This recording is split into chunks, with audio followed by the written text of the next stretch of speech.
There is no one rock bottom. There are many. I had hit 3 before college. A trio of expulsions from the finest boarding schools on the East Coast. All for dumb reasons. Drinking, drugs, the usual bad behavior. Each time, my father, Clyde Culver Jr., bailed me out. He made speeches and gave warnings, and he threatened to cut me off. I never listened. The truth is, when it came down to it, I was my father's expensive project that he was too proud to give up on. He needed me to continue my family's legacy. So, after I scraped out the graduation requirements from a last-stop school in Utah, a place you couldn't fail out of even if you tried, my father secured a spot for me at his alma mater, Alderbridge College, my grandpa's alma mater too, the liberal arts jewel of New England. Well, it helps when your family's name is on the buildings. But I was young and brash, and in my world, everyone came from something. What did I know of my own privilege? My dad was the one who drove me up there, actually, to make sure I made it, to impart his final warnings, but also to issue me an ultimatum, the one that changed my life, for better or worse.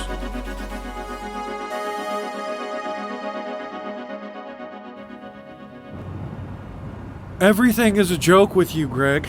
You don't appreciate your advantages. Grandpa gave me a leg up too, but at least I used it to climb. You seem perfectly happy doing little more than being a complete waste of talent. You're a bad investment. Do you know what I do with bad investments? If they don't perform, I take the loss and move on. I'm not an investment. I'm your son. The best moments of my life were at Alderbridge.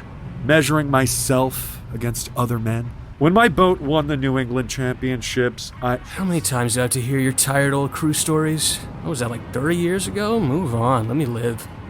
Can you put the top down?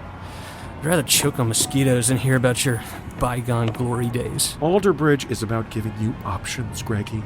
Options you are sorely lacking after your disastrous high school career. Is that what this is about? I don't need options. Grandpa left me money too. I'm fine. No, you're not. I'm in charge of your trust until you turn 21.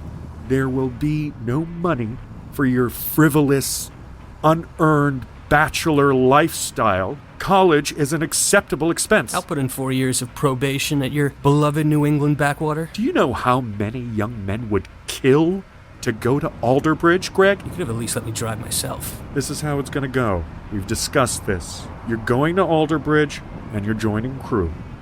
You'll row until you're so exhausted you don't have the energy to run your quick mouth. I don't think so. This isn't a negotiation. You aren't my equal.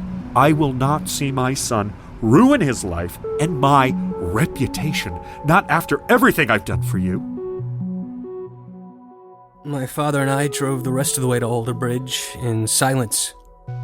He didn't talk to me, and I didn't talk to him. For 3 hours. We were in a contest of wills, and I wouldn't lose. I wouldn't give him the satisfaction. I just stared mile after mile at New England foliage. Greens, yellows, and reds. I was furious that my father had me under his control. But he was right. I didn't have much of anything outside of what he gave me. In some ways, I think I'm a lot more like my father than I want to admit. That same force that motivated my father to achieve whatever vampire finance he did on Wall Street before he passed was in me. Except, well, something always held me back.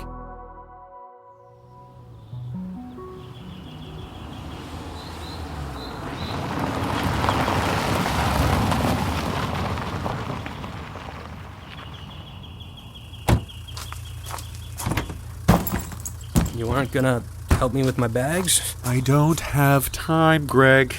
Consider this preliminary strength training for the crew team. Wait, you were serious about that?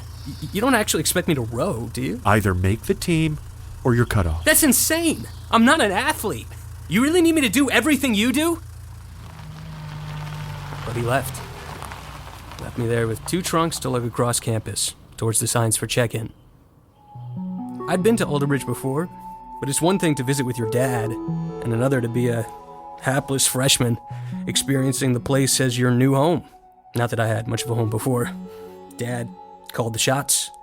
Mom led him. I collected my dorm room keys and dragged the trunks across the quad to one of the oldest, dumpiest buildings at the school. Up 3 flights of stairs to my double and my social experiment of a roommate. Parry, thrust! Whoa! Easy there, Zorro. You almost stabbed my eye out with that thing. Oh my gosh, I'm so sorry. It's a lance for fencing. But look, it's got a rubber stopper on the end. My parents told me I should always keep it on. I guess they were right.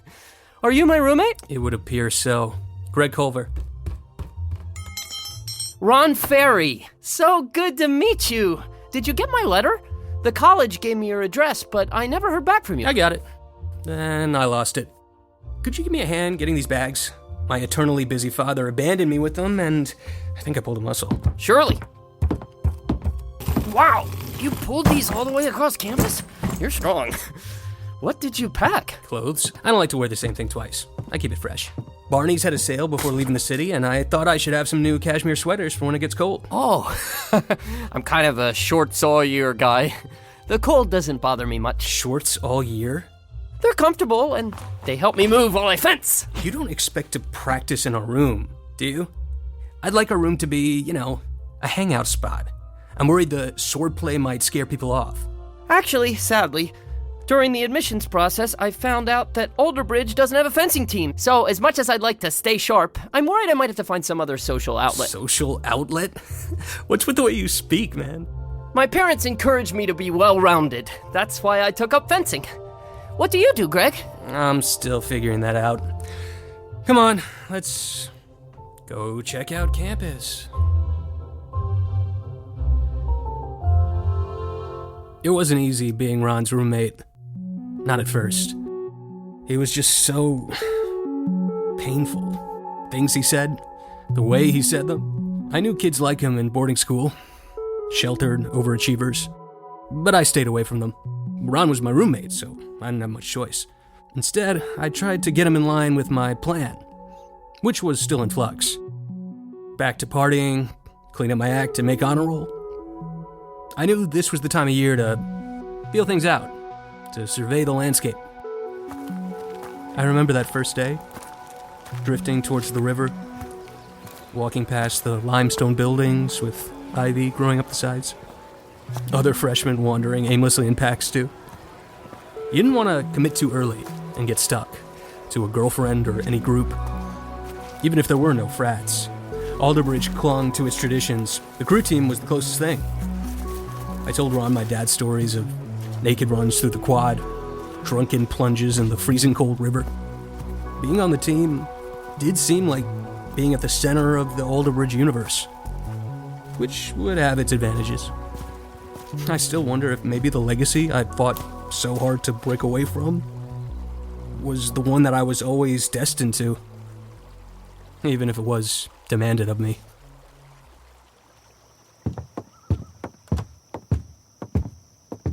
The Culver class of 74 boathouse. Greg, is that any relation to you? Yeah, that's my dad. He gave the team some money when they were looking to do renovations. Renovations? This boathouse is palatial. Super modern. Must have cost a pretty penny. Something like that. I'd love to take a gander inside. Shucks, it's locked. Do you have a key? You don't just get a key for being the son of someone who donates money. Look, there's a sign on the door for an introductory team meeting next week. Think you'll give it a shot? Gosh, I don't know. Crew? I'm sure you know the team's reputation. Enlighten me.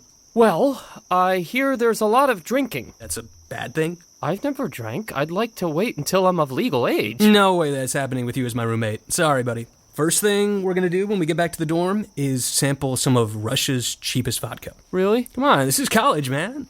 No parents. I know, I do want to step outside my comfort zone, eventually. I'm just not ready. Sure, Ron. Whenever you're ready. Have you seen the Conroy River? It's been a minute for me. Let's take a look.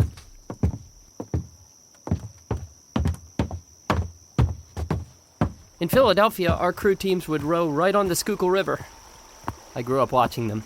It's quite a beautiful sport. We'd come here for alumni weekends, and I'd watch my dad take out boats with his old teammates. When they rowed in sync, it was like they were flying. Hey, Ron, what would you think of us going to that meeting? It may be worth checking out. You think I could be a rower? Well, you got some athletic abilities from fencing, right? I've got nothing. I smoked a pack of cigarettes a week for most of high school. I do like learning new things. I didn't tell Ron why I needed to go out for the crew team. I wanted it to feel like it was a decision we made together. It kind of was, but in my heart, I knew Ron wouldn't have gone out for crew if it wasn't for me. He was more of an indoor kid, more brains than brawn. He aced the SATs. He took college-level math in high school. He just didn't have the body for sports. He was a head shorter than me, and his arms were twigs. But as much as I wanted to make fun of him, cast him aside, something about Ron endeared him to me. It was that he was so earnest. I thought if he tried out for crew, I'd at least have someone in the struggle with me. And then maybe if he made it, he'd be easier to hang out with. We made a funny pair. Side by side, anyone would have guessed I had a heart of gold, that I was doing Ron a service, protecting him from crueler kids. It's only now that I wonder if I was ever protecting Ron, or if it was always Ron protecting me.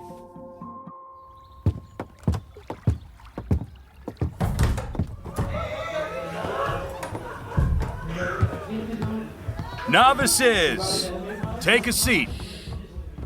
My name is Henry Waller, but if you call me that, I will make sure you do 100 burpees. I am your captain, not your equal, and never will be. Our coach, Mr. Shantz, will not be here tonight because this team Ron, don't is go up one front. of student Come on, leadership. toward the back. And as the leader... I don't want to be near this blowhard. Did you call me a blowhard? I wasn't talking to you. I have, the opposite of nearsightedness. I have a hard time focusing on people that are too close to me. Well, being in crew means you have to focus intensely on the person sitting right in front of you in the boat. You row when they row. Maybe crew isn't the sport for you. Well, maybe if I'm at the front of the boat, I won't have to focus on anyone else. Look, if you're referring to the stroke, they're actually in the back of the boat, you moron. You follow the coxswain giving directions. What's your name? Greg? And your last name, Greg? Now, this is very important, so I can figure out what to call you. Culver. Like Clyde Culver? The namesake of this boathouse? Coincidence. Is that so? Novices! This is actually an important history lesson. Let me show you a very valuable photograph in this boathouse.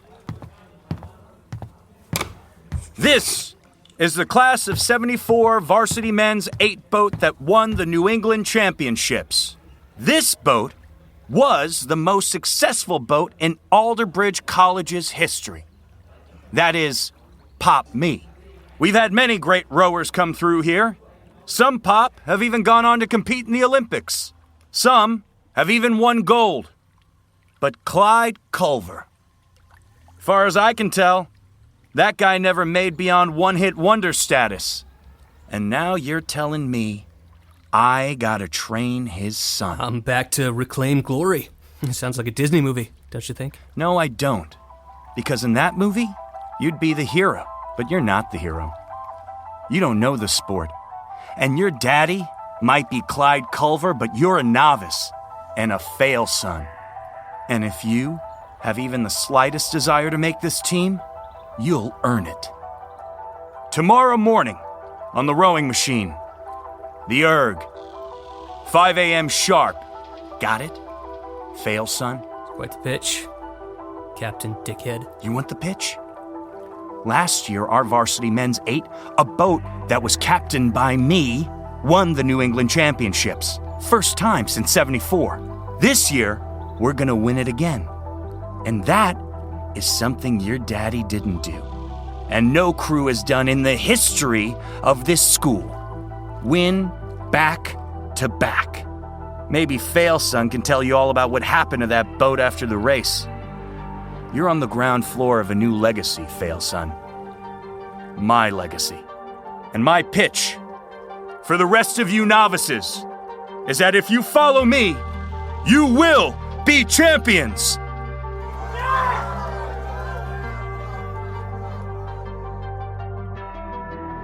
I very nearly didn't make it the next day. Ron had to talk me down. He said he understood what it meant to follow your parents' legacy, but I didn't have much experience talking about personal stuff with other people. At the schools I went to, everything was transactional. What drugs and alcohol can you get? Where do you summer? My dad had told me stories about the erg, a pain machine, he said. But in rowing, I knew it was the measure of power. And even though I wasn't much of an athlete, I did know I had power.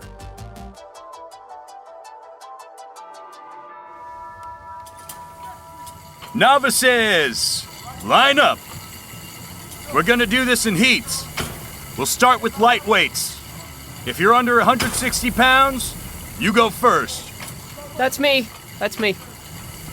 All right, this is a 2K erg test. Any time under 8 minutes is acceptable. We can work with that. If you're over, you can pack up and leave. We don't need you. 2,000 meters? That's over a mile. I've never run a mile in under 8 minutes. Listen, Ron, it's different. I remember my dad talking about it. It's about power and endurance, but it's also about technique. I'm not going yet. I was just showing my roommate. Go sit on the sides. Light weights. Set your ergs to 2,000 meters. Come up to the catch. Ready. Begin. It was hard to watch Ron erg. One part of me was excited for him. The other part of me was worried. What if he was better than me? But Ron picked it up immediately. He didn't move as quickly as the others, throwing their bodies across the slide, pulling on the handle of the erg, whipping their heads back. No, Ron seemed to move on the erg like he did when he fenced, with economy and intentionality. He was exhausted, but somehow, out of all the other novices, he always looked the most like he belonged. Come on, push, let's go. 750 rowers, 10 more seconds until the cutoff. Let's go. You got this, Ron. How much longer do you have? 50 meters! That's nothing. Drop the hammer. Got it! And good job, novice. Shockingly good technique. What's your name? Rod Ferry. Excuse me. Where's the bathroom? Enter the hall. I'm not gonna make it.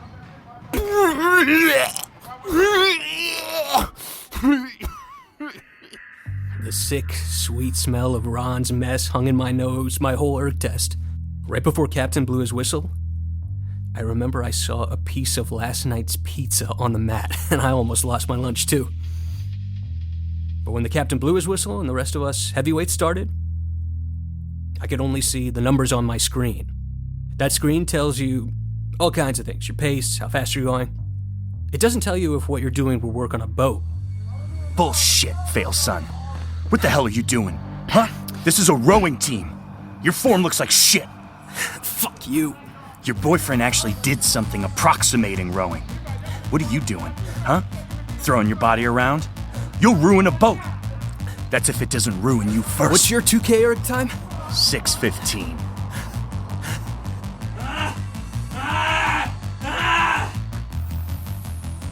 My time was 6:33. Close enough to captain's that my ability was undeniable. And I knew I had what it took to be a champion rower. Maybe even an Olympian. I don't know. It was the first step in the disaster to come.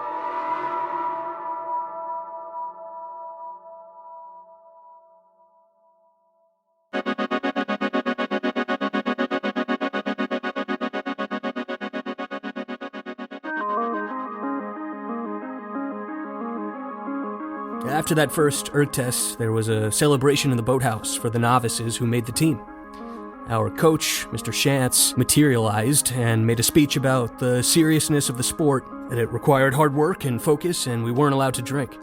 Then he disappeared, And it was me, Ron, and the half dozen or so other freshmen awkwardly mingling among the varsity members of the team. I heard you lost your lunch. Pussy? I don't know that I've ever done anything as physically rigorous as the erg. I'm guessing you guys are in the varsity 8? What gave it away? You look like linebackers. And you seem to be attached at the hip with Captain. I hope you like punishment, fail son. Y'all ready for this? I cannot do another squat. My back is gonna give out. Engage your core! That's what Captain said! I'm fucking sick of listening to Captain. When are we actually gonna row? It's been a week, and the closest I've come to working in water is pissing in the shower. Captain said, improving our strength avoids injury. Doing all this lifting is injuring me. I don't know. I kinda like my new muscles. The other day, I think I saw a girl from my physics class checking me out. Yeah, she was, buddy. You're looking jacked. Really? Novices, shut the fuck up and do your next set. Captain said I could stand to gain some weight since I'm so skinny. Could you spot me? Why are you so eager to please Captain? He's a jerk to you. I have a real chance to be a student athlete for the next 4 years. I never dreamed that could happen to me. You don't have to do it sucking up with a grin on your face. Do you think that's what I'm doing? Hey. What is this? A lover's quarrel? I said shut up and lift. Sorry, Captain. We just... How much can you squat, Captain? What? So far, all you've done is bark orders at us and go on about how good of a rower you are. What did that accomplish, Greg? Listen up, novices. Fail son has once again run his mouth, and it's time to teach him a lesson. If he can squat more reps than me, you're done with practice for today. But if I squat more than him, tomorrow, you're all waking up at 5 a.m. to run the Conroy Loop. 8 miles. Maybe the most frustrating thing about Captain was that he could actually back up all the bullshit he said. He put up 40 reps and barely broke a sweat. And not only was Captain a good athlete, he was one of the smartest students at Alderbridge. The rumor was that he gained a near perfect score on the LSAT. Anyway, when the weight of the bar dug into my back, I felt the differences between us. Come on, Greg! Deep! I can't! Ooh, that's a 5 a.m. run for you, novices. Thanks to our resident fail son. How's that for leadership? Pick it up! Finish strong! Fail son, I see you dragging ass in the back. If you come in last, I will personally make sure you run this loop every morning for the next week. We really need to stop eating at the bridge before these early morning workouts. Hey, if you keep paying, I'll keep eating. I'm trying to bulk up. Come on, sprint to the finish, show your worth. Sorry, Ron. I'm not finishing last.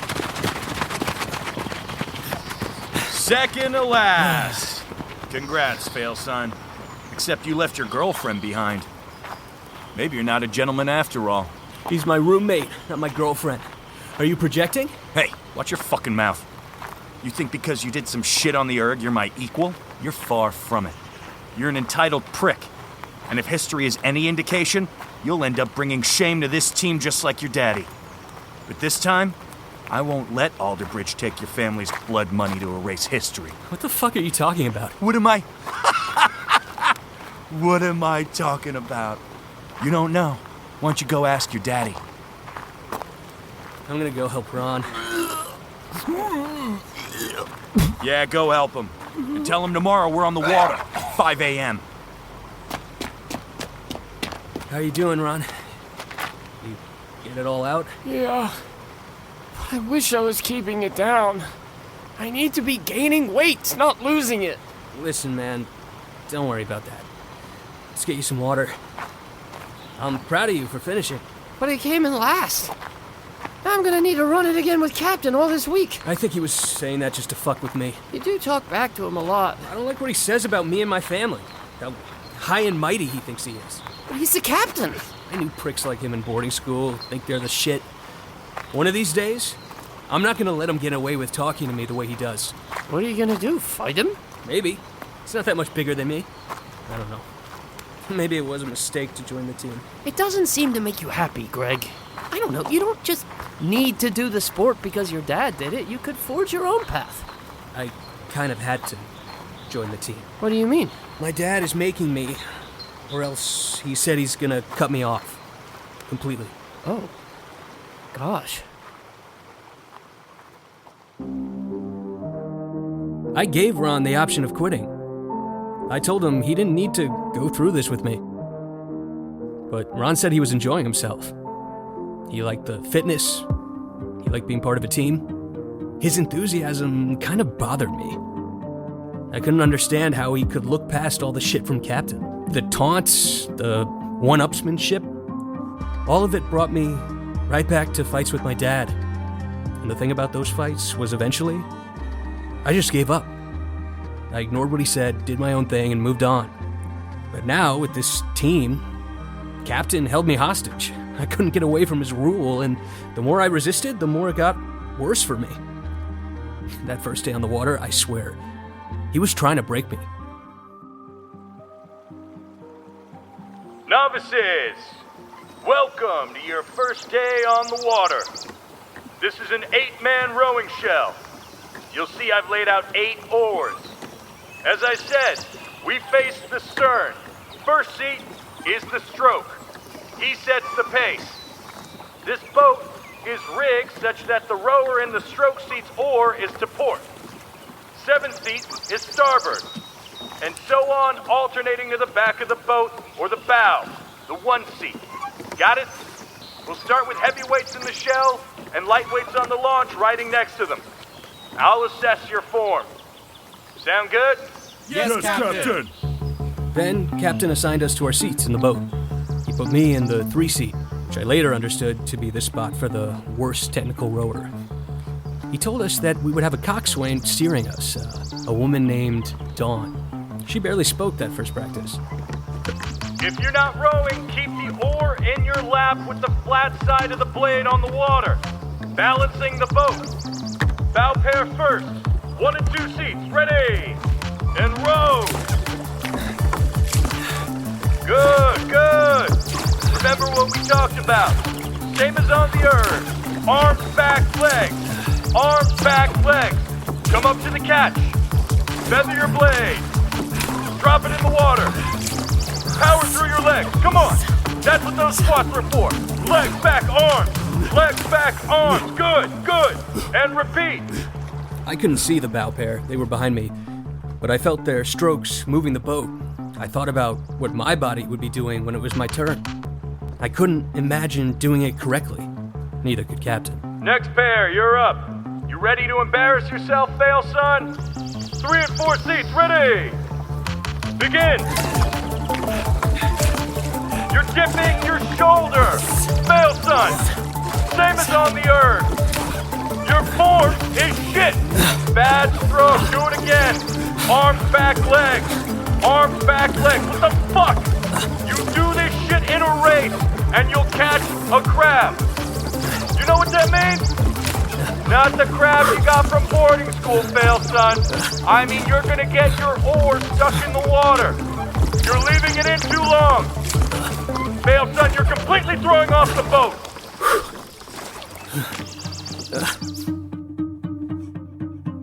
He went on ridiculing me in front of the team, making me the prime example of what not to do. And every time I thought I was making progress, Captain shot down my efforts, explaining how I was making things worse. Stop, both of you. Just fucking stop. Fail son, out of the boat. I've seen enough. Get in the launch. Ron, you're switching in. I have a hunch Fail son's girlfriend can actually row. Just as Captain hypothesized, Ron rowed well. It was clear from my position in the launch that Ron knew what to do with his body as he went through the motion of a stroke. Confident and balanced. Finally, Captain called for all 8 rowers to row together. It's gonna feel clumsy at first, but you'll get the hang of it. Now let's put some muscle behind those strokes. Dawn, on your command, call a power 10. Rowers ready. Power 10 in 3. 1, 2, 3. I'm gonna time this. We'll see how fast the boat is moving. 2 more. Make them count. 1, 2. Good. Back to steady state. The boat looks good. For a bunch of novices, you're not pushing puddles. You can see the force of a stroke once the oar comes out of the water. Yours are looking weak. Fail, son. I want you back in the boat. Swap in for the 2-seat. What? I thought you kicked me out. I'm playing around with some lineups. I want you following your girlfriend, doing exactly what he does. Look at his form, mimic it. Got back in the boat, right behind Ron. It was in a different seat with the oar rig to the port side. But now, when I took a stroke, I swung my body to the right and my left hand was curled around the end of the oar, sweeping, as opposed to sculling.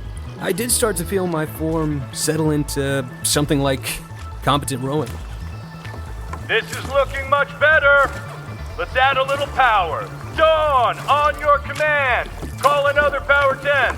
Same thing, guys. Let's show Captain what you can do. In 3, power 10. 1, 2, 3, power 10. For those 10 hard strokes, I started to understand the appeal of crew. Putting my weight behind the oar, pushing through my legs, I felt like, individually, I was lifting up the massive shell in some small way. Watching Ron, I saw what Captain saw, how his posture was upright, how he moved smoothly and confidently. I also saw how my puddles raced up to Ron's, nearly catching his. My power was undeniable. Back to steady state. I could really feel a difference there, guys. Good work. I was clocking you, gauging the distance. Looked like you were a boat's length ahead of the previous configuration. Much better, Fail, son. Looks like the trick of putting you behind your girlfriend worked. I guess you do better staring at his ass. We'll keep seat racing through the rest of this week to see the best lineup of rowers in the seats that makes sense for them. But for now, let's call it a practice. And as a way to kick off this first week of real practice, I'd like to invite you all to a real Alderbridge crew team party at my house. Tonight. The girls' team will be there too. Don will give you the address. Wear something nice. Bring the boat in and wash it down. See you all tonight. I was buzzing after that first practice on the water. Captain only confirmed what I was beginning to realize. I could become good at crew. Not just on the erg, but actually rowing. I felt my power translate into success for the boat. Ron was excited too, as we raced back to the dorm. I had underestimated him when I first met him, and it was clear that he had a lot to teach me. It wasn't just me bringing my worldly experience to him. Now I felt like our destinies were intertwined, like we could make a new great legacy at Alderbridge. But that fucking party. Every high seemed to be followed by a low.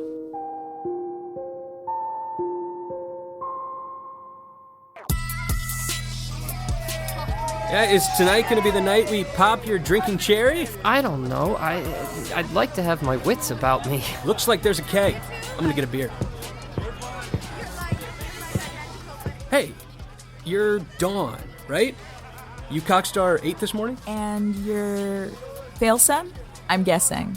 That's one of Henry's little inventions. Yeah. And here I was thinking I'm special. I'm Greg Culver. Oh, it makes sense now. Culver. So what, you're like Clyde Culver's son? Guilty. It's all adding up. Last year, before the New England Championships, Henry had someone tattoo CC on his ass for crew captain. Some of us joke that maybe the CC stood for Clyde Culver, since he always talked about taking a shit on his legacy. He did not appreciate that one. Jeez. Henry knows a guy with a tattoo gun. He makes all the novices get one. It's part of your initiation. What a psycho. Sure, but he's easily the best rower I've ever seen. And the crazy part is that he didn't even start until Alderbridge. Me neither. I'd assume Clyde Culver's son would have been born with an oar in his hands. Yeah, well, I don't have a great track record of meeting my father's expectations. Well, that's something we could cheers to. Isn't that the guy Henry swapped in for you? Looks like he's about to do a beer bomb. Ron? He doesn't drink. Hold on one sec. Hey, buddy. You're gonna do a beer bomb? Quite the way to start your drinking career. Well, I was telling that to Captain, but he said that's not an option on his crew team, so I don't know, I guess I have to... Like shit you do. He doesn't drink, man. You wanna get him sick? Fail, son! Have you come to rescue your girlfriend? Don't worry, you can have the next beer bong. I'll shove it up your ass just the way you like it. Funny, aren't you the one who's all about asses? Rumor is you have my dad's name on yours. Who the fuck told you that? You think you can talk back to me, you fuck novice? You fucking... I'll knock you out. Leave him alone, Henry. Stop hitting him.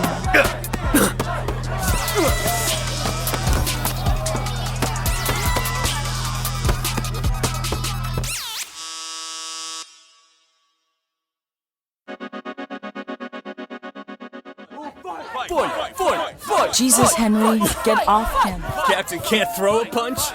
You didn't do shit to me. Look in the fucking mirror, fail, son, and tell it to your swollen eye. Is it that bad? Ron. It looks a little raw. Hey, come on, let's go get you some ice. I don't want you in my boats for a week. You hear that, fail, son?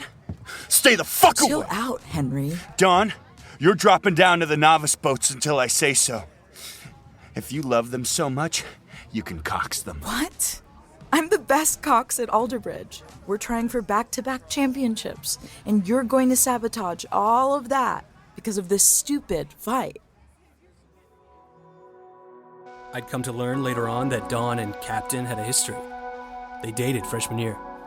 Dawn came to Alderbridge from a highly competitive prep school crew team. Captain was an accomplished high school distance runner who'd never held an oar before college.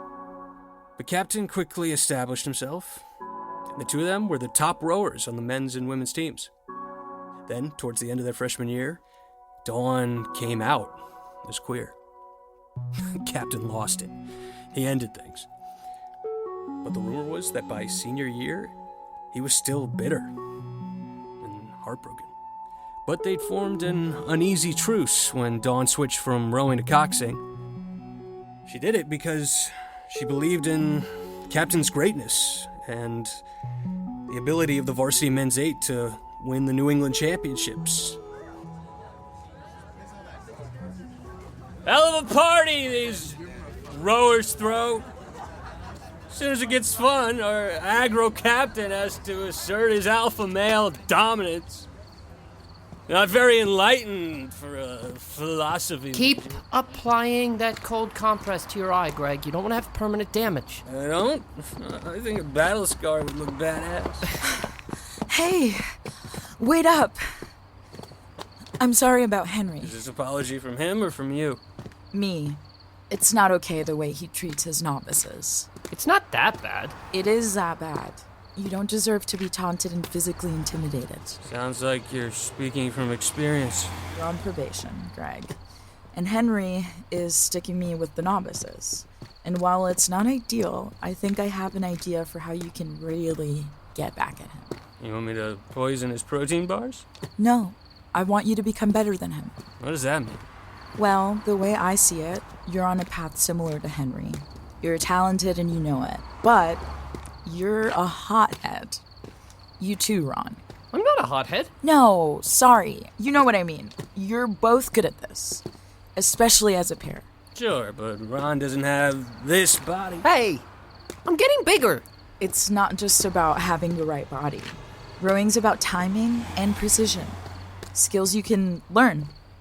I could teach you guys if you're up for it. Yes, I'm interested. Anything I can do to improve. Let's get some food. I can take a pep talk better on a full stomach. I invited Dawn to join us at the bridge. My treat. I needed fats and oils to avoid the 1-2 punch of a sore eye and a hangover. That's when we learned more about Dawn. Her relationship with Captain, her competitive upbringing. She was like a mix of Ron and me. She had all the family baggage, but She was also a serious student. While rowing meant a lot to her, it wasn't her end-all be-all. She took her mentorship role seriously. She thought there were weak spots in the boat. If we trained hard, we could earn a place in the men's varsity 8. But seeing as how we were new and easy to train and maybe as determined as we needed to be, she could take us under her wing. Teach us while Captain played out his power trip.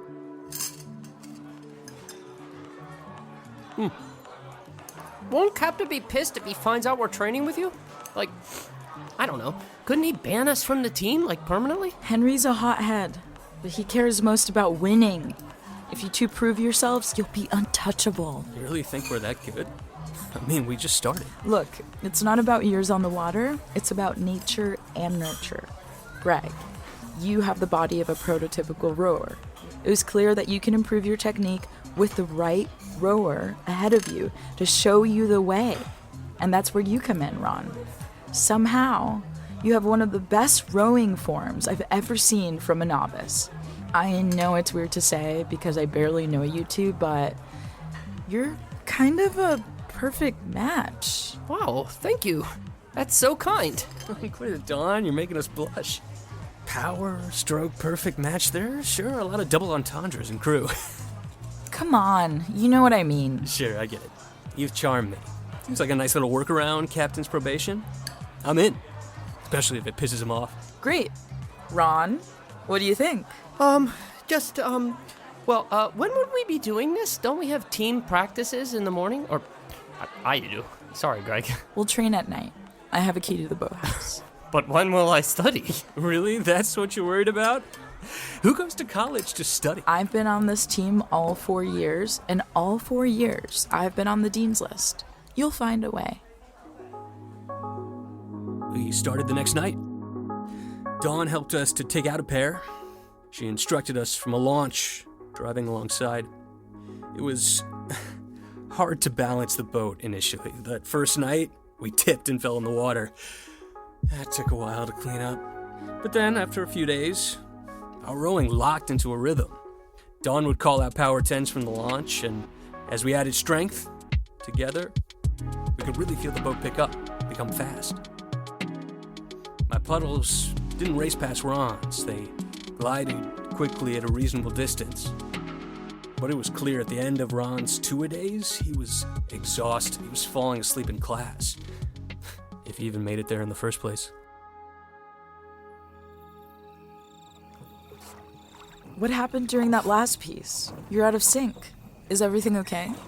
Yeah, I'm fine, but Ron was making some noises. What's going on? My hands, they really hurt. Let me see. Ron, they look awful. Those blisters could get infected. Did you show them to Captain? Yeah, earlier today, but he said I just needed to toughen up and row through it. You need to cover those up and put on some ointment. Here, I'll help you out. There's a med kit in the boathouse. What should I do? Stay with the boats. You're supposed to be back with the team in a couple days, right? I guess. The team warning was processed at the dean's office. Guess Captain made it official. I'm on thin ice, but I'm allowed back. Good. Come on, Ron. Let's bandage you up. Dawn wrapped his hands and sent him packing with pain meds. I remember trying to give him harder stuff, but he refused. He was still principled. He always took off his bandages before going out on the water. He was scared of what Captain would do to him if he wasn't obeying his orders to row through it. The two-a-days clearly wore him down, but he was also starting to look more like an athlete. His baby fat was turning into lean muscle. And then there were more subtle changes, kinds of stuff two freshman year roommates notice just hanging out in their dorm. Mom, it's not like I'm failing. I just got a couple of B's. It's not a big deal. My freshman advisor says it's totally normal for a freshman to struggle with adjusting to a college workload. No, I don't think it's a mistake. Crew is the best thing that's happened to me. It makes me happy. Makes you happy? Shh, I'm on the phone. Sorry, it's just happy? It's not the word I would use. Sorry, Mom, it's Greg. He's getting ready for this crew event tonight. I know I have a test. I'm going to. You don't need to worry. I'm responsible, remember? I'm sorry, I got upset. I'm trying really hard. I'm not putting too much pressure on myself. I can balance it. Okay. Love you too. Bye. Love you, Mommy. Cut it out, Greg. They're worried about me failing. Why do you care what they think? College, baby. No parents. You're on the crew team because your dad forced you to be, so how different are we really? Easy, Ron. I was just surprised to hear you say the crew team is making you happy. What do you know? You haven't been there all week. Right, because Captain Psycho jumped me and then blamed me for starting it. I was there, Greg. You were definitely pushing his buttons. I was protecting you. Well, I don't need protection. You need protection. You have every advantage, and you act like you're a victim. I thought you were my friend, dude. Maybe I shouldn't have done Make-A-Wish with you and brought you onto the crew team with me. Brought me in? Last I checked, I'm the one who's actually still rowing with the team. For now. Until I come back, make varsity, and keep your ass in the novice boat. Like always, I pushed, said things I regretted. Truth was, Ron was my only friend. We spent all our time together, in the dorm room and on the water. That fight may have been a small thing between us, but it seemed like the hazing was a wedge between Ron and I as well. You would have thought it would bring us together. Instead, it put us in fight or flight mode. And I was always wired for fight. Mount Moriah?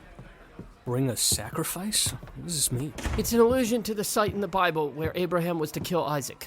Really? Mm-hmm. That's some heavy shit. Some of the other novices suspect it's what they call the Overlook, a half-mile down the Conroy River. I'm bringing my childhood teddy bear, because it's probably time for me to get rid of Huggies anyway. Dude, why are you taking this seriously? I've been telling you, Greg. I care about this team. I'm committed. When I start something, I see it through. What are you bringing? You'll see. Look, I don't want to fight with you. I'm sorry for what I said earlier. I'm grateful that we're in this together. I'm sorry too, man. I know you're under pressure. But I want to be a pair, like we are on the water. Let's take on this event tonight and the rest of the season. Deal? Deal. Whatever this event is. Walking towards the boathouse, we linked up with other novices. We saw lights leading to a path. Varsity members stood silently with robes on, staring into torches they held in front of their faces. We tried to speak with them, but they wouldn't respond. We just kept walking from torchbearer to torchbearer as we chattered nervously about what awaited us. I heard this is when we get ass tattoos. I heard we have to eat live bugs. Why would we have to eat live bugs? I don't know, man. You know Captain is crazy. Shh, I think we're supposed to be quiet, like the torch holders. Do you hear that? I think we're getting close. Are you holding a teddy bear? It's my sacrifice. What did you bring? A condom?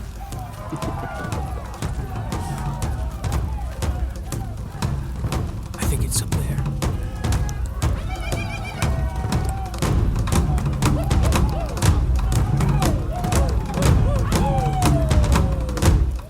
Novices, this is Mount Moriah. Legend has it that the first Alderbridge team captains would stand on this overlook and give commands to their boats from a megaphone. That the acoustics here were uniquely perfect, and voices could carry across the expanse of our racecourse on Conroy River. This was before launches, before computerized ergs, when this was a gentleman's sport. Over the years, the land changed, the world changed, but we, on the Alderbridge crew, hold on to tradition. Novice night! Novice night! I have asked you to bring a sacrifice. One by one, I will call you forward to present your offering to the fire. Captain announced each novice rower's name, and they stepped forward, explaining what they brought, why they brought it, and throwing them into the fire. Ron stepped forward and explained how he'd had his childhood stuffed animal ever since first grade. How his parents bought it for him to stay brave. I think he almost cried. Of course, Captain saved me for last. Greg Culver, please step forward with your sacrifice. What did you bring? A medal. A medal? Like the one of your elementary school participation trophy for tying your shoes? No, it's not mine. It's my dad's. From the New England Championships. Can I see it? A worthy sacrifice. Proceed. Now, the very last sacrifice is made in advance of our first race of the season against our oldest rivals, Birchfield College. Ron, please step forward. Ron, you have distinguished yourself as a leader amongst your peers. I am naming you Novice Captain. Do you accept this honor? Yes, Captain. Good. But Ron, with honor comes sacrifice. This here is my torch. To earn the title of Novice Captain, please remove your shirt and present your back. What? The Novice Captain's sacrifice is a painful one. It is to remind us all of our sacrifice and our responsibility. Do you accept, Ron? No! You're gonna burn him? It's a joke, dude. We just Then pretend. why does he have to take his shirt off? You're ruining the drama. Stop talking, you little novice shit. If it's part of the ritual. Ron! Don't! Novice night! Novice night! Novice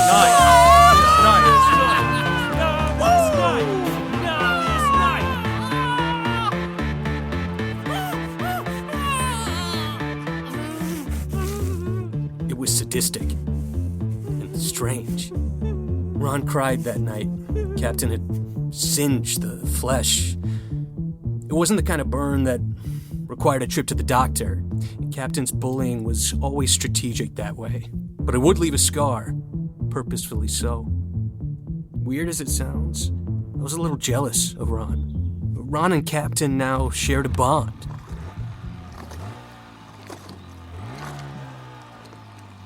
Welcome back to the river, Fail Son. You'll notice we changed the seating a bit while you were gone. We're starting with you in the 3 seat and Ron in the 4 seat. Don, on your command. Ready, y'all? Row. Stroke C, you're rushing. Bring down the pace. Focus on the recovery. God, now you're too slow. Damn it, Don, what's the pace? 34 strokes per minute. That's too slow. Let it run. Stop rowing. Ron, I'm moving you to stroke. We'll swap you two. Yes, Captain. What about me? You're staying where you are. You aren't important right now. But that's not how we've been practicing. Oh, are you referring to your little night practices? The one you thought I wouldn't notice? Yeah, that was a pretty cute move from you, Dawn. Bonding with your new novice friends. Henry, let's focus on today's practice. That's what I'm fucking doing. The boat looks like shit and we need to beat Birchwood, top to bottom. Varsity down to novice. I don't give a fuck what you've been doing with the double. It doesn't matter. Ron is the stroke and Greg stays in 3. You got that? Yes, Captain. Good boy. I didn't know if Captain's choice was for the good of the boat or to punish me. He said we were rowing faster, looking better, but for my seat, everything felt like it was falling apart.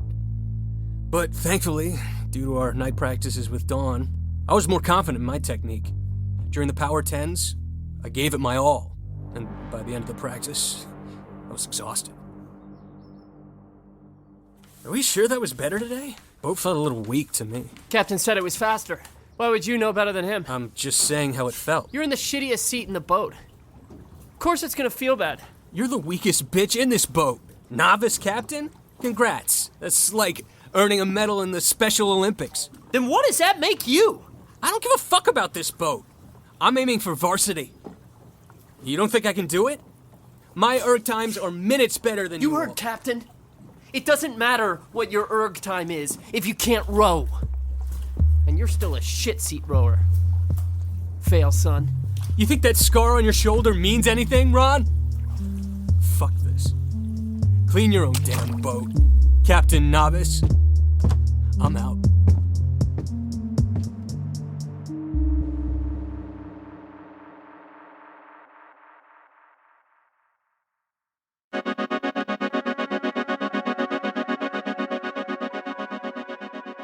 It was like Captain was happy to see me at odds with Ron, like he wanted to split the two of us apart, in the boat and as friends. In the time that followed, while Ron and I were still roommates, we kept a distance. We didn't speak. Some nights Ron didn't even come back to the room.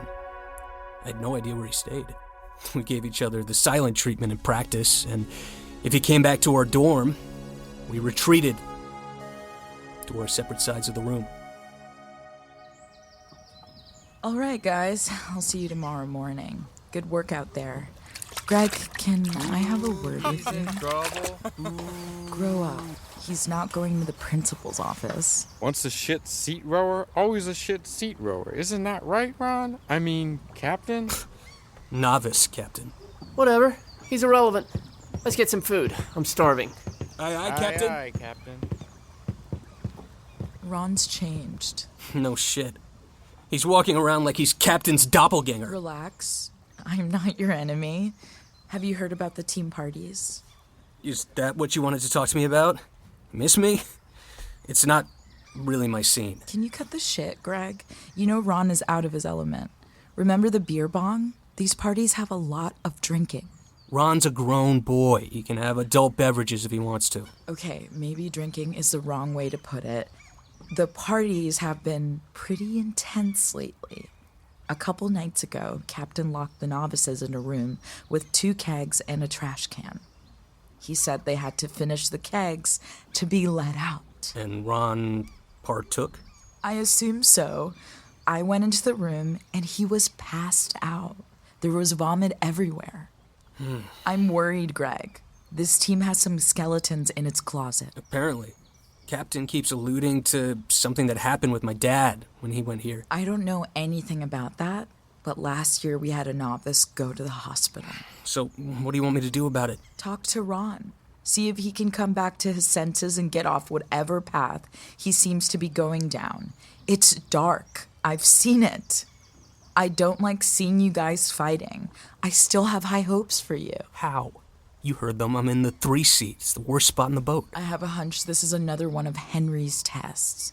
He wants to see if you can keep your rowing form without relying on following Ron. Then he should have put me somewhere in the boat that matters. Ron's in the stroke seat. 3C is where Henry started out. So it's just another game for him? It's always complicated with Henry. I want you to trust me when I say you're becoming a really good rower. Your technique is getting better. A spot in the varsity 8 may open up sooner than you think. Henry is still tinkering with the lineups ahead of Birchwood. There's a rumor he wants to have a team-wide erg competition to make sure the best rowers are in the varsity 8. This could be your chance. If I even stay on the team. Don't confuse the team with the sport. What do you mean? Crew is beautiful. I think you understood that when we were out on the water at night. The way a boat balances perfectly when its rowers are in sync. The way it glides as the oars lift and fall in unison. If you're reaching for that other shit doesn't matter. The other shit, the team shit, it's just a bunch of immature college boys recreating frat culture. But the beautiful parts, that's crew. And when it was just you, me, and Ron, you were excellent at crew. Isn't that reason enough to help him? Dawn had a way of talking about rowing that made me a believer. Years later, I still think about how she characterized it. She was right. When I look past the drama, Crew made me want to become a better version of myself. How I lost my pride, my ego, and all the rest when I pushed myself in the boat. I saw myself becoming stronger and more decisive on and off the water. I was even taking my studies a little more seriously. I wasn't getting any A's, but I was trying, which was new. It was like the effort I was giving to Crew was infectious. Which was not something I told my dad. I didn't want to give him the satisfaction, but I can see now how, in my best moments, I was reaching for something higher with Crew. Dawn was too idealistic about one thing, though. I couldn't forget about the team shit, especially when it came to Ron.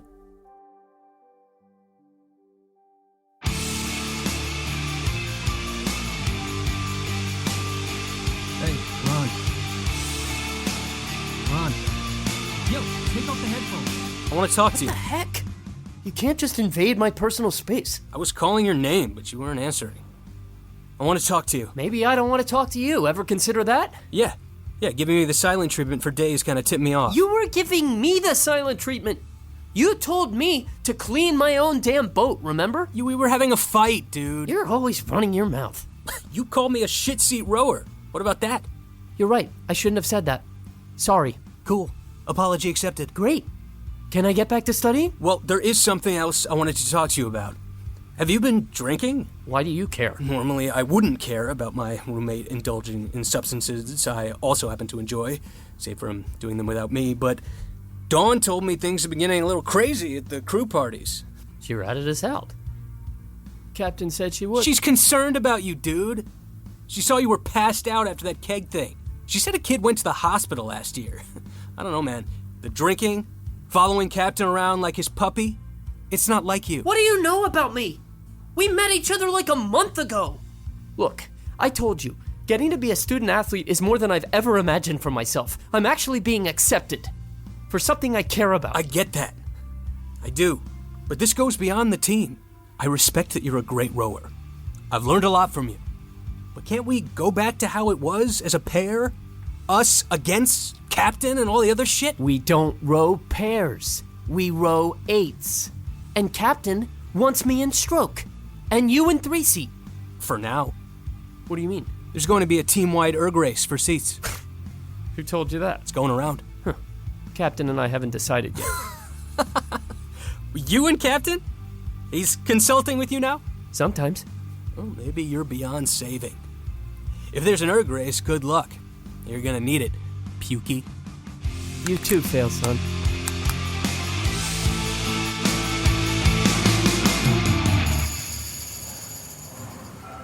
All right, listen up, team. The boats are a mess. The race against Birchwood is in 2 days, and if we don't pick it up, we're fucked. We're all rowing like a bunch of novices. The erg doesn't lie. If you've been weak in the boat, there's no more hiding. Everyone is taking this test, me included. Yeah, Coach Chance and I will review the results afterwards. This won't be the only way we determine the final lineups. But you damn well better prove yourself if you want to race against Birchwood. Novices, you're up first. You heard, Captain. Let's show the team what we're made of. Yeah. You better pull your ass off, otherwise I'm gonna embarrass you. Last erg test, I remember you embarrassing yourself with your shit form. I pulled a real number, not some narrowly qualifying BS, and I held my lunch. What are you gonna do? Well, we line up the ergs in order of the boat, so don't think you'll be able to check me out from the end of the room. Novices, I'll be making the calls. Strap in and we'll begin on my command. Set your monitors. Ready? And row!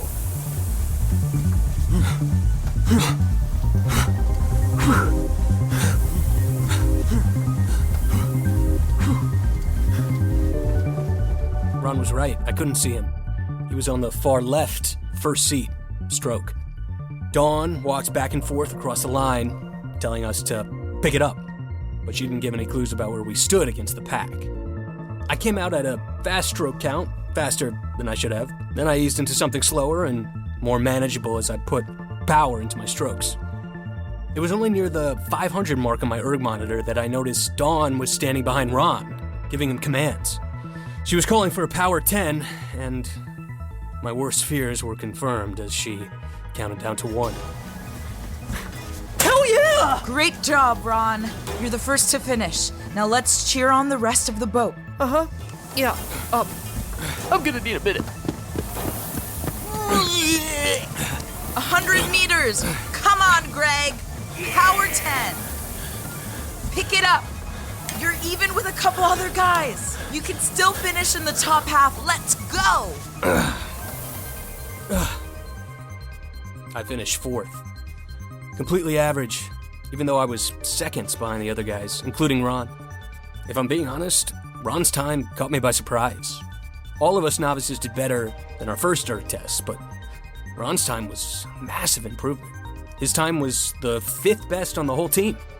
I was in a jumbled pack at the cusp between novice and varsity. Captain was the best, of course, and he let us know it. You have to demand the best of yourself to be a champion. Ron proved that today. A bunch of you bitches in the varsity boat fell flat. We're making changes. Ron, you're coming up to the varsity 8. And Dawn, you're back with us too. There may be more changes to come. I'm gonna talk to Coach. No seat is safe.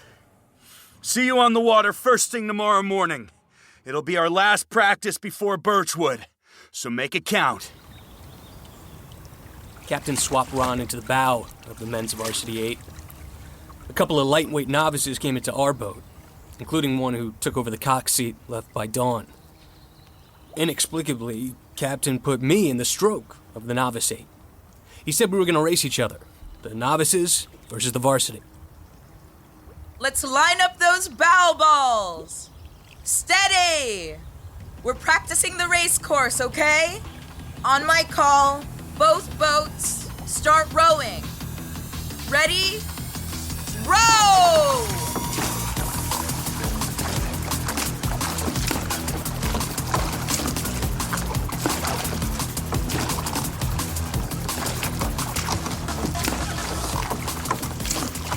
I don't know if I ever wanted to win as much as that morning against the varsity 8. I barely listened to our cocks, who kept commanding me to bring down the stroke rating. I remember thinking, fuck it, if we're gonna lose, at least I want to know there wasn't a single ounce of strength I left on the water. So I went fast and hard. I kept that going the whole race. Bring the rating down, Greg. This isn't sustainable. Fuck you, it isn't. It wasn't beautiful rowing. It was ugly and chaotic. But behind me, I felt the other 7 guys reaching in the same direction I was, trying to grab something just out of sight. Across my line of vision, I saw Captain, the stroke seat of the varsity 8, parallel to us. That means we were even. And from then on, the middle to the end, I kept my eyes in the boat, focused only on me and the force I felt like I was commanding. You're gonna lose to these novices? Come on, Henry. Bring up the rating. Last 100 meters. Just go power fucking. Give it everything you got.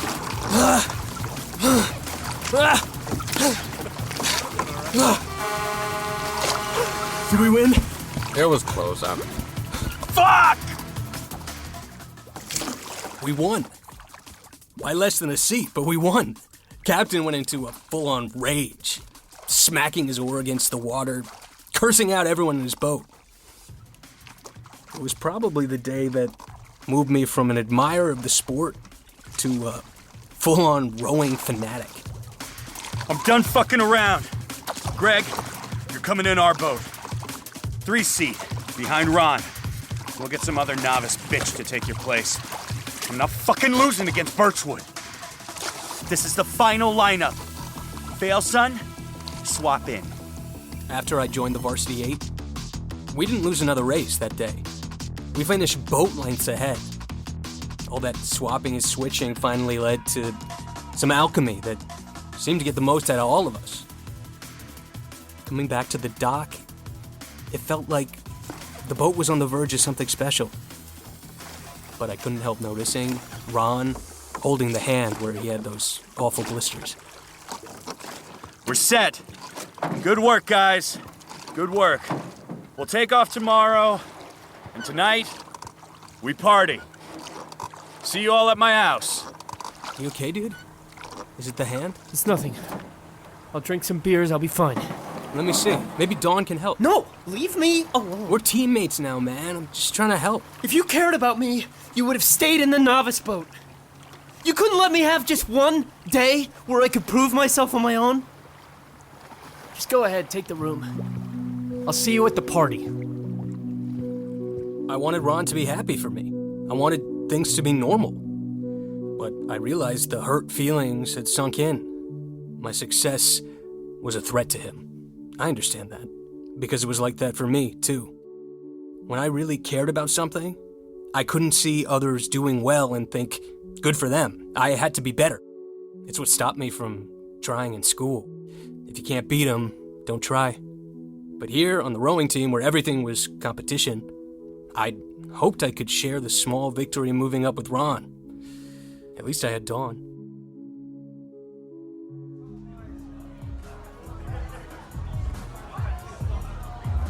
Wow, this is what I've been missing? So cool. You're a freshman and you're already jaded about college parties? What, did you grow up in New York or something? Technically, yes, though most of my childhood was spent bouncing around boarding schools. I knew it. New York kids always act like they've lived 1,000 lives by the time they get to college. It's too early for you, man. Enjoy the shitty keg beer. Go kiss a girl's team novice. I don't know. Nothing and no one is speaking to me. Shouldn't we not be drinking anyways? Isn't it supposed to be bad for your rowing? Yes, but we here at Alderbridge like to set the bar extremely high. Can we be great and get wasted regularly? Have you seen Ron? He was pretty upset with me after the races today. I saw that. You two are drama. Are you sure you're not gay? Really, Dawn? Aren't... I'm not saying it from a place of judgment. It's just I know gay couples who seem far less coupley than you two. No, I guess it's more like I see him as a younger brother, you know? Which is weird because I don't have siblings. Yeah, my read is he doesn't want an older brother. Fine, maybe he and I should just fuck and get it out of the way. That's what I'm saying. Look at my hands. Huh? You see these meaty mitts? Blisters are a part of rowing. No shame. We all get them. Ron, can you come over here? So, our newest member of the men's varsity 8 would like to show you his blisters. Ron, show the people. Oh, yes. You've let these get pretty gnarly, Ron. But no fear. There's a doctor in the house. All right, not a real doctor, not a real doctor. It's me. Let me get my tools. You see, treating blisters is a delicate procedure. And you definitely want to be sober. Woo! Oh, fuck. All right, I'm not sober at all. I'm not sober. I'm gonna need a resident. Who's gonna help me? Oh, wait a minute. I have an idea. How about our other new member of the men's varsity 8? Fail, son? What do you say? Are you up for some surgery? Don't do it, Greg. Ignore him. Come on, it's easy. I mean, don't you trust him, Ron? I don't. Even better. All right, let's make this surgical theater. The Gross Clinic by Thomas Eakins. Any of you classless illiterates seen as paintings of late 19th century scholars? Captain, it's not a big deal. I'll bandage them. No. We don't bandage on this team. You'll hold the oar in your hands, like we all do. This is the tradition, and you'll comply. Got it? Yes. Good. Greg! Fail, son. Come on up. This'll be fun. Shit.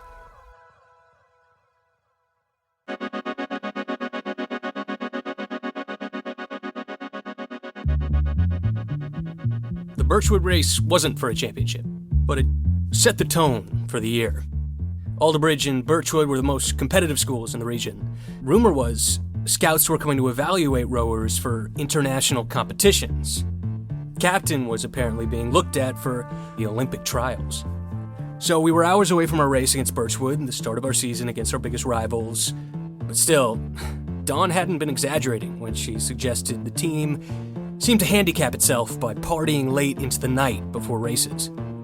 And the insanity of Captain's command for me to cut Ron's blisters wasn't lost on me then, but still, I just made the varsity 8, and it finally seemed like I was succeeding on the crew team when Captain beckoned me to join him next to Ron for the surgery.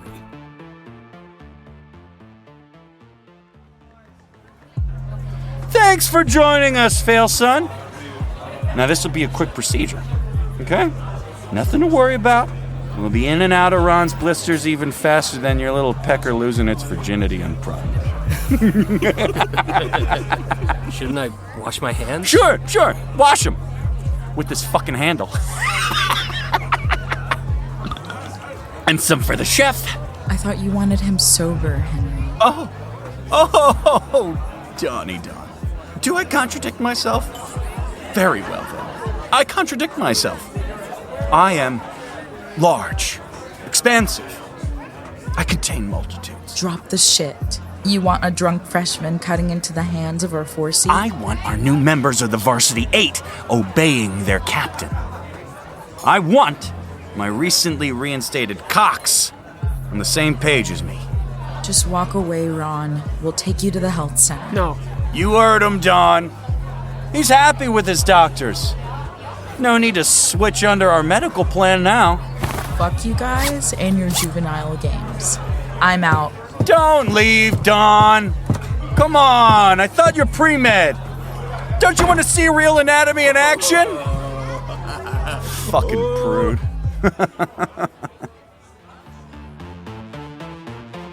Once Dawn left, Captain practically shoved the handle into my mouth. I had too much to lose, saying no. My tuition to Alderbridge, my place in the Varsity 8. I took down nearly half the bottle, and afterwards, the team cheered. Captain even gave me a hug. Ron stood next to us, watching. Then Captain produced the DOP kit, out of which he removed his tools: a scalpel, scissors, and a lighter. All joking aside, we want to make sure our instruments are sterile, okay? Now run the scalpel under the fire, Greg. Good. Now let's start with his right hand. I see some juicy suckers on that one. Ron, space your fingers out wide. You see that pus sac on the middle finger? Run the blade under the base. A little blood is normal. Come on, don't mind them, Greggy. Keep going. You all right, Ron? He's fine! Only one more to go. This one's on the digit, so it's a little tougher. Everyone, now's your chance to participate. Shine your phone lights. Let's help Greg see what he's doing. I tried to block out the distractions and focus on the last small blister on Ron's left hand, in the middle of his pointer finger. I angled the blade down, as I did for the rest of the blisters, but as I got to the base, I slipped. Fuck! Captain insisted we didn't take Ron to the health center. He didn't want to raise suspicions around the team. Despite Ron assuring him he wouldn't rat us out, Captain said it was for the best if he just finished off the job and we all got some sleep before the big race. I didn't object. I was too freaked out. I went back to the dorm, drunk and alone. And at some point later in the night, I heard the door open and Ron slink into his bed. I resisted the urge to say something, too guilty about what I'd done. I figured at this point, he would do what was best, skip the race and get some sleep.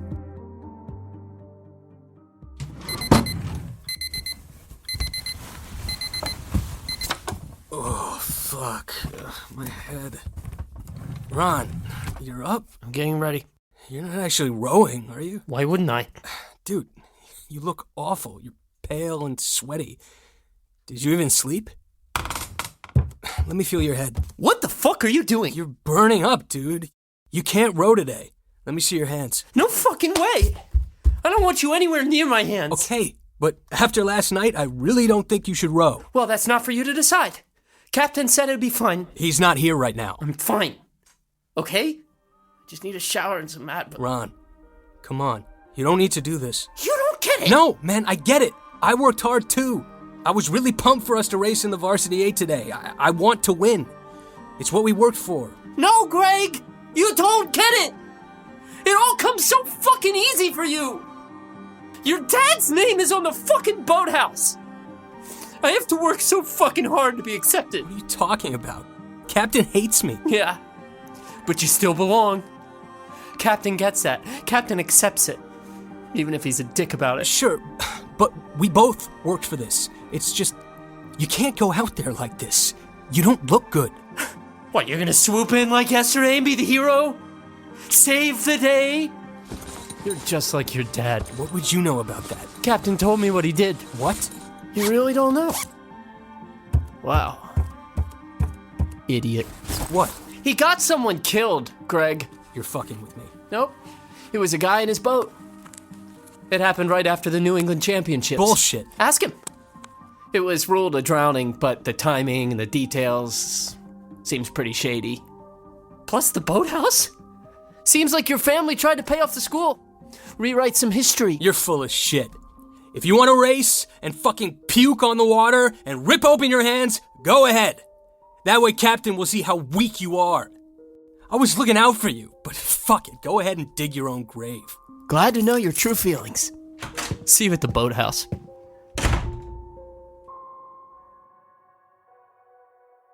I did call my dad while Ron was in the shower.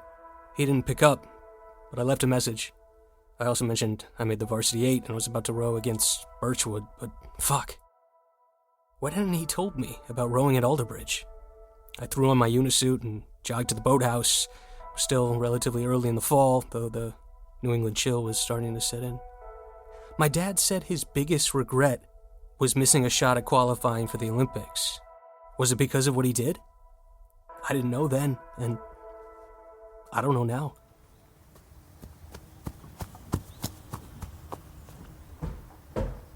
You're early. I ran over. Thought I'd warm up. How much later did you stay at the party? Not that long. How's Ron? He's healing. He didn't have to let that happen. How do you say no to Captain? You just do, Greg. I know he's a leader of this team, and I know how good it feels when you have his favor, but some of his shit you just have to say no to. Be your own person and do what you know is right. Like you did? Let's go, Greg. Help me get out the oars.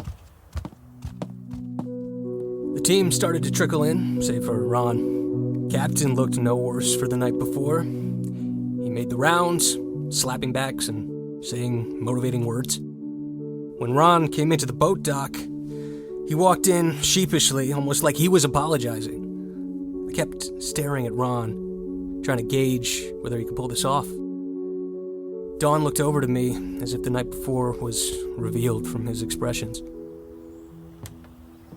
Let me see your hands, Ron. No. I'm the cox of the Varsity 8. It's my job to know what's going on in the boat. Let me see your hands. I can row. I'll be the judge. Let me see them. You absolutely cannot row. Those blisters are infected. Look at that one on your left hand. You need antibiotics. I'll do it after the race. I'm fine. I talked to Captain. I'll talk to Captain. Henry, you cannot let Ron row. His hands are infected.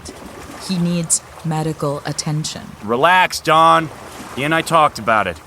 He's gonna grit it out today, then go to his doctor at home during fall break, okay? It's fine. It is not fine. If you let Ron row, I'm quitting the team right now. You overestimate your importance, Dawn. You're a cox.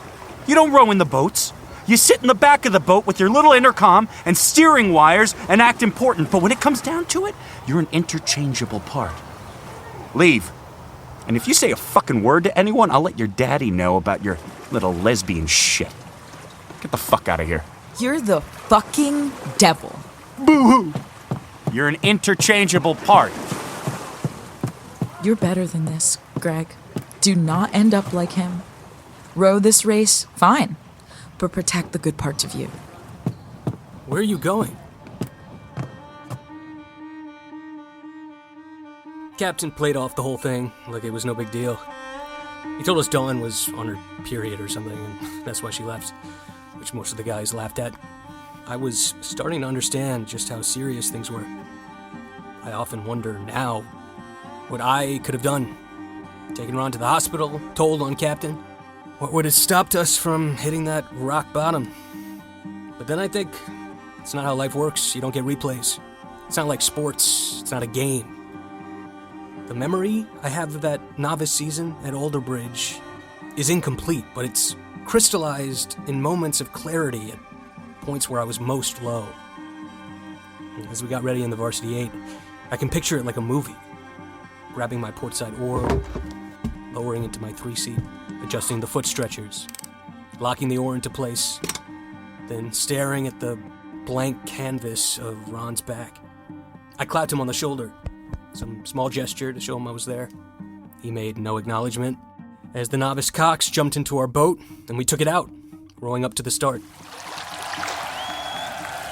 Ready up? Nice and easy. Let's line up those bow balls. 1 feet. Give me a light stroke. Good. Keep your eyes in the boat. Steady. We're almost aligned. Captain informs me we're doing a quick start. Half stroke, quarter stroke, full. Then we'll transition into a race tempo. Work for us novices, work for you. That's command. On the gun, we'll start. Get ready.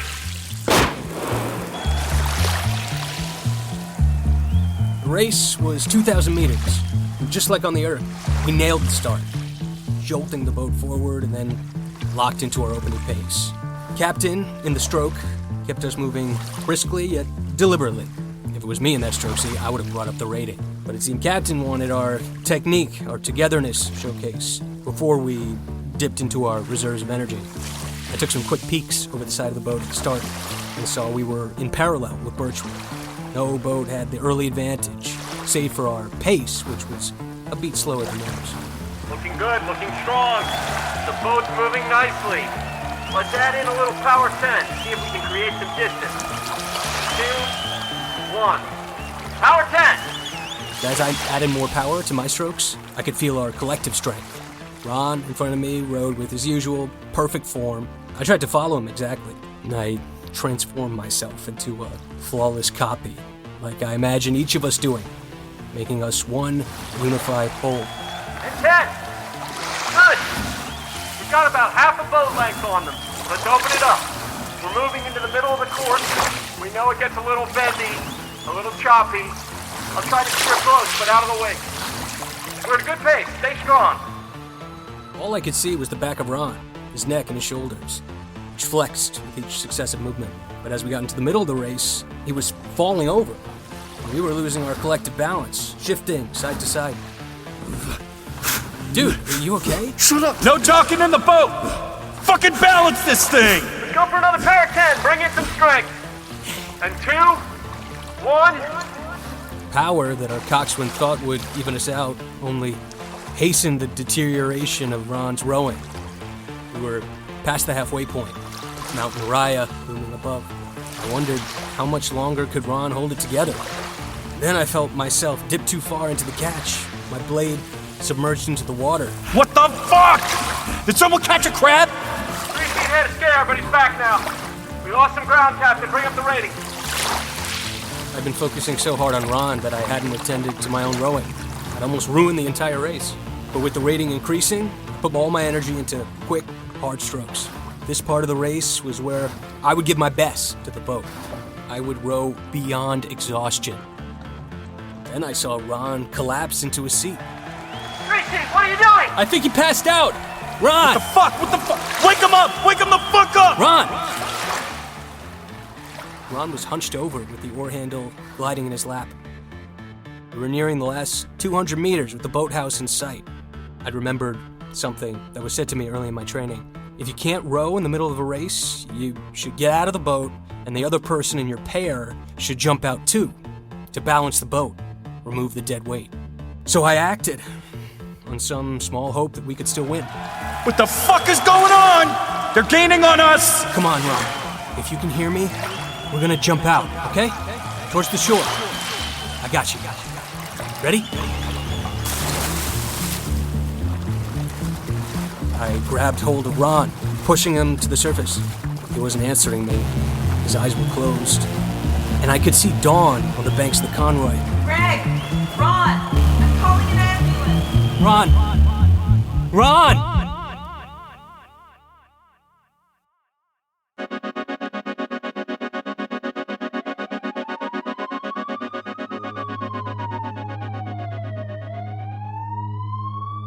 I swam the two of us to shore. I laid Ron on the side and listened to his chest.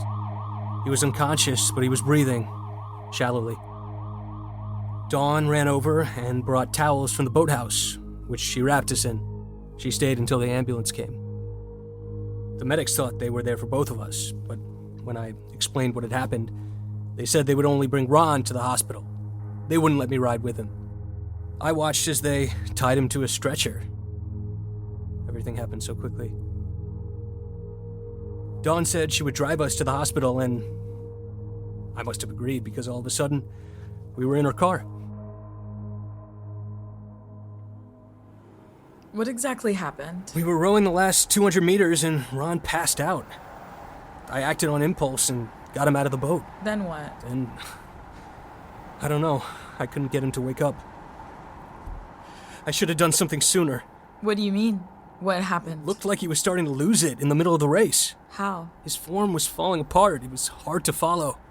I almost caught a crab. We need to talk to the deans.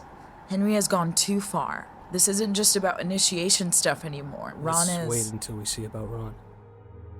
We didn't talk for the rest of the drive. I can't help but make some connection to that drive with my trip up to school with my father. Whereas on that drive, I kept silent out of anger and a desire for revenge. In the car with Dawn, it was fear that stopped me from speaking. Nothing we could say could change Ron's condition. The only thing we could do was get to the hospital as quickly as possible.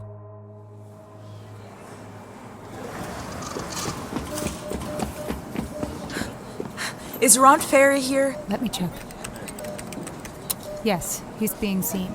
You can wait here, but it'll be a while before he can have any visitors. That's fine. We'll wait. We waited for hours. I wasn't thinking about the race against Birchwood. I assumed we'd lost. Then the receptionist asked where I was from. She scoffed, and I understood she meant that Alderbridge students were all too common at the hospital's ER. By the late afternoon, they told us Ron was in a stable condition, and we could see him. Come in. Hey, Ron. It's Dawn and Greg. How are you doing? Doctors say the infection was so bad it gave me sepsis. Jesus. Yeah. I mean, if it had been left untreated much longer, I would have had my hands amputated. Oh my God. They told me I could have died. I should have listened to you and gone to the medical center. They say the infection affected my lungs. I can't row for the rest of the season. I'm so sorry, Ron. Captain forcing you to cut up your hands didn't help. Hey, Greg. Thanks. I don't know what would have happened if you hadn't got me out of the boat. Too late. Not to save my life. Did we at least win? I can appreciate Ron's resilience now, but at the time, it just made me feel worse. Why couldn't he be as mad at me as I was with myself? How could he think about the race when he almost died? I'd almost killed my only friend, and apparently, murdering teammates was some kind of family tradition. My dad hadn't called me back, and when Dawn dropped me off at my dorm later that night, the room felt so empty without Ron. I ran to the boathouse, not knowing what to expect, just that I needed to run.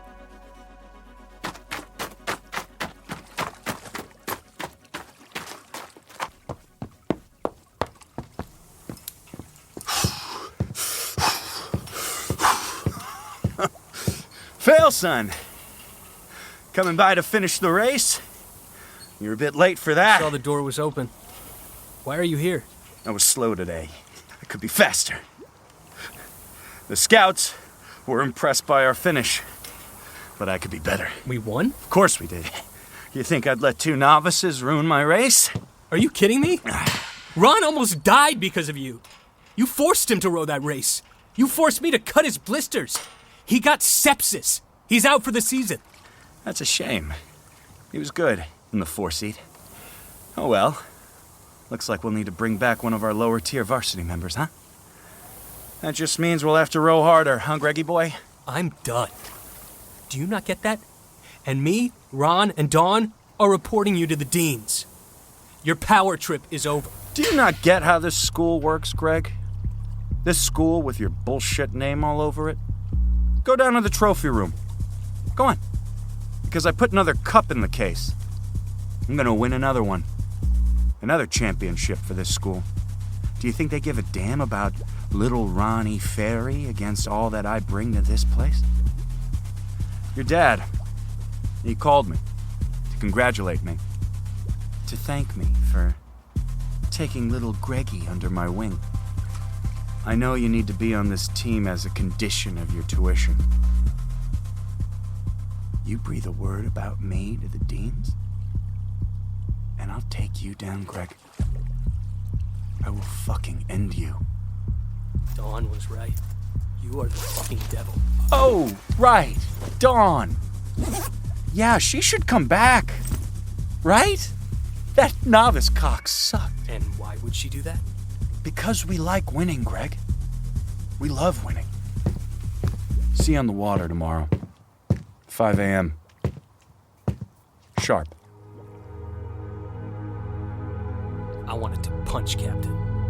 I wanted to run out of the boathouse all the way back to New York, away from the suffocating excellence of Alderbridge. But instead, I walked downstairs where wet t-shirts sat in front of the trophy case. It's tradition that the losing crew hands over their shirts. It was the first competitive sports victory I could ever claim being a part of. What Captain didn't say, but what I knew, was that my decision that morning helped us win. Ron came back to the room with his parents, who thanked me profusely. I hated this story that saw me as a hero.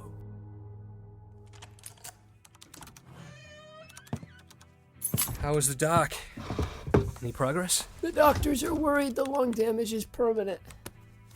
There's tissue damage throughout my body.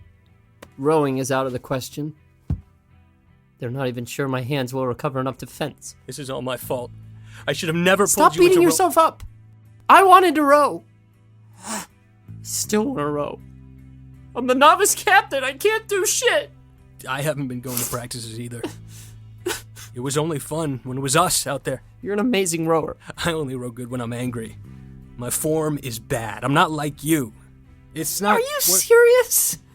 I didn't go through all of this for nothing, Greg. So, I have an idea. Why can't we still take out a single? I could coach you from a launch. Teach you better precision. I don't know how to scull. You don't either.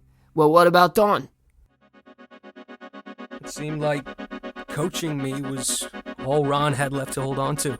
He and Dawn put me in the stroke seat of a pair. That required me to switch from port to starboard, which was an adjustment, but with time, I got used to it. I kept my distance from the varsity 8, and despite what Captain had threatened, I hadn't heard a word from my dad about how I'd left the team. I wonder if Captain somehow knew about my night training with Dawn and Ron, if that was enough for him, or if he simply knew I'd be back. I never went to the deans about Captain either. Dawn, Ron, and I joked that being Captain was punishment enough. I was regaining some sense of joy for it all. That was a great final piece. Dawn, why don't you get back into rowing? Because then I wouldn't have time for you clowns. Stop! You want me to get pneumonia and go to the hospital again? He's a fragile boy, Don. We have to be careful. We still have to wipe this down before the end of the night. The championship is coming up in a couple weeks, Greg. Would you consider returning to the team? I don't know. I hear their boat is fast and they're winning. You're graduating soon. Ron can't row. I wouldn't want to pass this season anyways. They're winning, but not by much. And their times are slower than last year. Slower than when you joined us in the boat. Captain would never say it, but he needs you. Who knows? You could be the next captain. Jesus. And get some branding on my back like you? You told me once you wanted a scar. Yeah, but from like a fight, not a satanic club. You know, Greg, there'll be scouts at that final race. Maybe you could distinguish yourself. I could throw another rower out of the 8, make it my specialty. Seriously. Some of them are from Cambridge and Oxford. You could get out of here. Start something new. Leave Ron behind? Ron will be fine, right, Ron? Of course. You could transfer too. Study math or whatever, one of those places. My family doesn't have that kind of money. Maybe I just got us all ahead of ourselves. I'm just saying, this season doesn't need to be the ending. Can we get this thing in quick and have a beer? Did the infection kill your liver too, Ron? I can drink. Just a couple. Lest you two go full captain and try to operate on my spleen. I had been avoiding thinking about the team. My father had reached out and said he'd be at the championship race, which was being held in Boston on the Charles River. So he didn't know I'd quit. Things were starting to feel better. Training with Ron and Dawn and keeping rowing separate from the rest of my life. Except, as the championship drew nearer, so did the pull towards getting back in the boat. I showed up to practice a week before the race, and it was just like Dawn said. Captain let me back in, no questions asked. Except he moved me to the 7th seat, right behind him. Well, whatever the reason, it worked. I followed Captain, and we were fast. I was even feeling hopeful on the eve of the championship. Then, the night before the race, my dad arrived. Haha, son, you're looking well. Rigging the boats for tomorrow? Hi, Dad. This is bringing me back. Did I ever tell you our championship was on the Charles? I don't remember. I didn't really like your crew stories growing up. Oh, it's different when you're part of it, huh? Now, do you still do the, pre-race parties? Something like that. Where's Henry? I want to wish him luck before tomorrow. You guys on a first-name basis, then? He does an excellent job with alumni outreach. He's made us former Alderbridge rowers very proud the last couple of years. Oh, yeah. He's a big fan of yours, too. You should hear how grateful he is to be rowing out of your boathouse. It'll be our boathouse soon enough, my boy. I've arranged to make some additional contributions for improvements. How generous. Let's go for a walk, Greg. You can ask me your questions. The ones you called about. We just won the championship. We took a midnight, drunken, celebratory row. And there weren't any objections. We did it all the time. I mean, in the pitch dark, setting ourselves up in the boat, pushing off into the night. We rowed with one arm and drank beers with the other. Veering all over the Charles. My 7th seat was a guy named Marv Howe. He was from Michigan and built like a linebacker. We actually convinced him to switch from football to rowing. Marv was indestructible. But on one of the power tents, Marv must have swung too far, thrown out of the boat, and, anyway, he was so strong that he lifted himself right out of his shoes. He just went into that black water without ever coming up. He just sank. I jumped in, of course, but I couldn't see him. None of us could. It was ruled an accident because, well, it was. And Grandpa offered to help Marv's family over the years. And when they said no, though, they were proud people. Why did you make me join crew?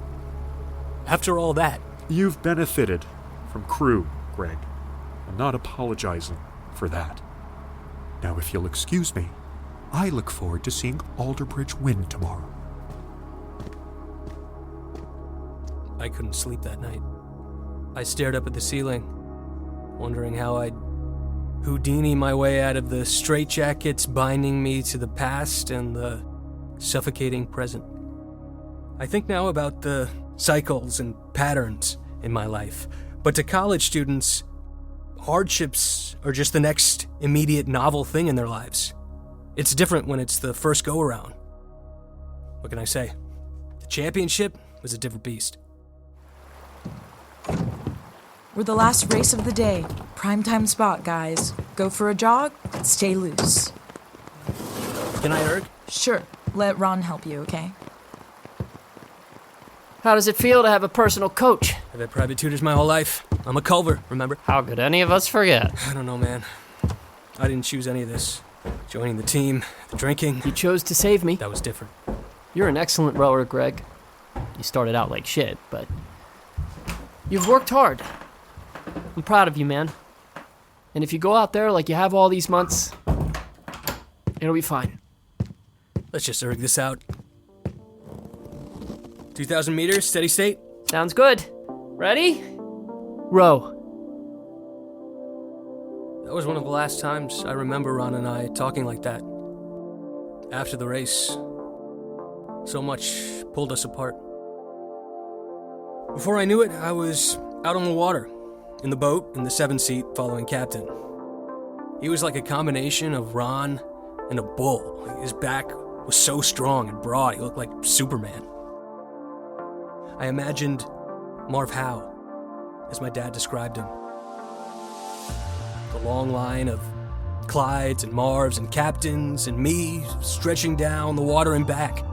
Generations before and generations to come. There were 4 schools who made it to the finals. We were on the lane closest to the shore, and Birchwood was the next in line. Their team looked hungry, staring daggers at us as we made it up to the start. Same as always, boys. Do you want it? Yes! Good. We're going to start with a higher stroke rating. Ready, boys?